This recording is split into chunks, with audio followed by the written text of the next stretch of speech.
All right, so I'm going to tell you a story. I'm going to tell you a story about the time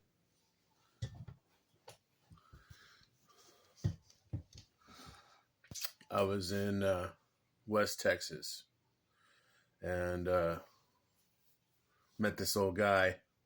We were both truck drivers hauling sand out in the oil fields in West Texas. And he was an older guy. He was like in his early 60s.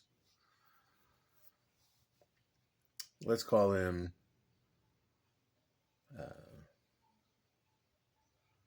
Frank. Let's call him Frank. And the company we were working for, they had me train him. And he lived out in the desert by himself. He had quite a interesting story. Told me he was the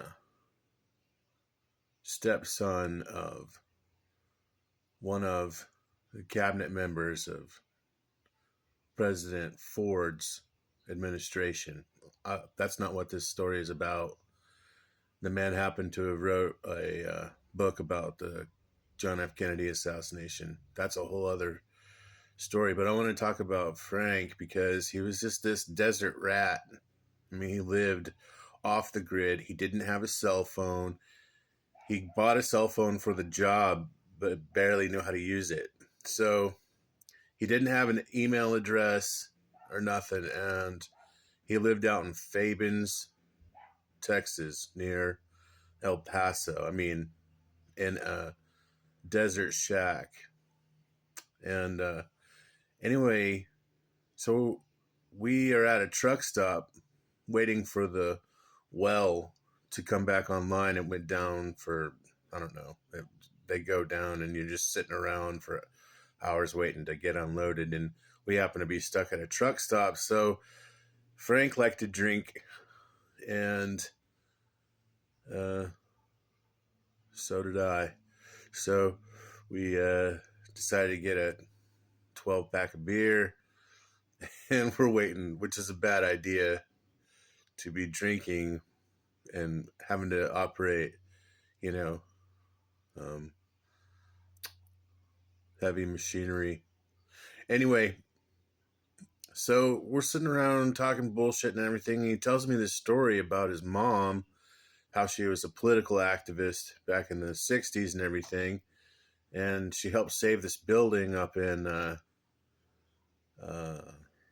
Michigan somewhere. I can't remember. But he said he hadn't seen or talked to his mom in like 10 years. And I was like, man. So I had a really nice cell phone at the time. It was brand new at the time. It was a Galaxy Note 4, and I had, the whole internet set up. I was sitting there talking to him, and get information from him about his mom. Grand Rapids, Michigan is where it was. And there's a newspaper article back, and she jumped on a wrecking ball that they're about to tear this building down and save the building. And anyway, so I'm just messing around with Google and, everything on my phone, trying to look this lady up. And I find a lady that matches the description he was talking about. And I dial the number, and the little old lady answers. And I'm like, hi, my name's Brian. I'm here with Frank, and he's telling me all about you. And she goes, my son Frank? And I was like, I think so. And I put them on the phone together. And it was one of the most incredible moments that I've ever had. I